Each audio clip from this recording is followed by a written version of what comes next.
Olha aqui, vamos falar aqui, seguindo no Mora, em reta final do programa, integrantes de movimentos sem teto em São Paulo estão sendo acusados de extorsão. Essa história envolve o PCC e militantes do Partido dos Trabalhadores. Vamos lá, Vini, para os detalhes. É isso, Edgar. E as investigações começaram a partir daquele incêndio que ocorreu naquele edifício Wilson Paz de Almeida, no centro de São Paulo. O Ministério Público arrolou ali algumas testemunhas. E aí o promotor, o Cássio Roberto Concerino, agora já denunciou 19 integrantes desses movimentos sem teto de São Paulo, sendo acusados aí de crimes de extorsão, e as penas podem chegar até de 4 a 10 anos de prisão. Então, segundo esse promotor, Edgar, a prática era fazer uma espécie de ameaça mesmo para que esses moradores desses condomínios pagassem lá uma taxa, como se fosse um aluguel, e caso eles não pagassem essa taxa, eles eram ameaçados a serem despejados, até mediante a violência física, né? E isso tinha ali também uma ligação com o PCC, que ajudavam eles nesse sentido de fazer a ameaça.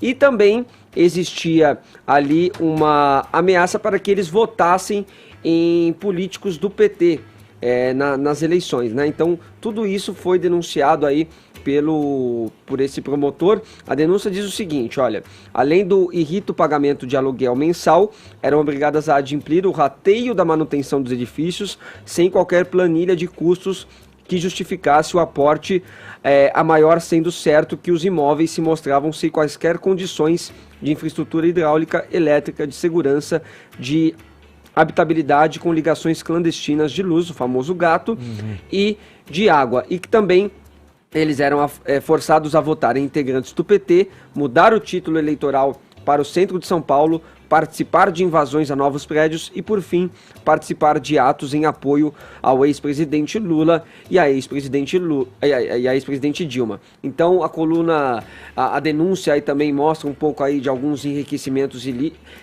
ilícitos de alguns desses líderes. Tem algumas interceptações telefônicas também que endossam aí essa denúncia que foi apresentada, e agora o caso vai ser investigado aí no âmbito dessas 19 pessoas, né, Edgar? O promotor até faz questão de dizer que ele não quer criminalizar os movimentos sem teto, e sim os responsáveis por essas arbitrariedades. Que a investigação revele mesmo, né? Porque criminoso não escolhe lugar, ele vai onde tem uma brecha onde ele possa atuar. Vide policial expulso da corporação, que integra a milícia e compõe quadros da política.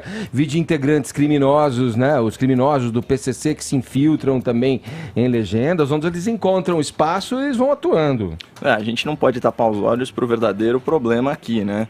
Porque a gente já tinha comprovado, usando como fonte levantamento do jornal O Globo, que o partido predileto dos bandidos era o PT e o candidato preferido do crime era o Haddad, que teve 82% dos votos dos presos no segundo turno. Só que aqui a gente está falando de associação criminosa do PT com o PCC, o primeiro comando da capital, para coagir e extorquir uma população em situação de vulnerabilidade, que é justamente aquela que a esquerda diz defender. Isso daí é importantíssimo. Eles operavam como máfia, né? Um poder paralelo que cobra aluguéis, taxas e fidelidade ideológico-partidária. É importante destacar esse trecho que mostra o modus operandi da organização criminosa. Os moradores eram compelidos a votar em integrantes do PT, mudar o título eleitoral para o centro de São Paulo, participar de invasões a novos prédios e, por fim, participar de atos em apoio ao ex-presidente Lula. Isso aí foi o que eu vi. E a ex-presidente Dilma. Cometi o mesmo erro.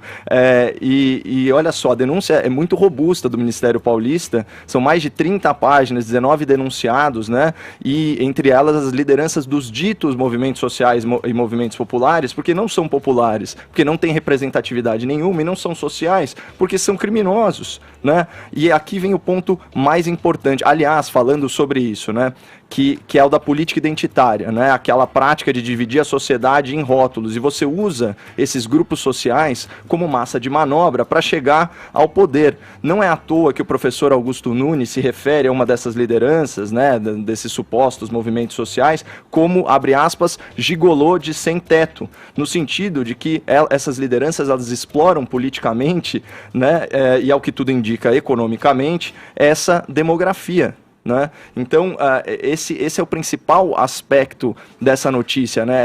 Essa fusão entre crime organizado, partido político para tirar proveito eleitoral.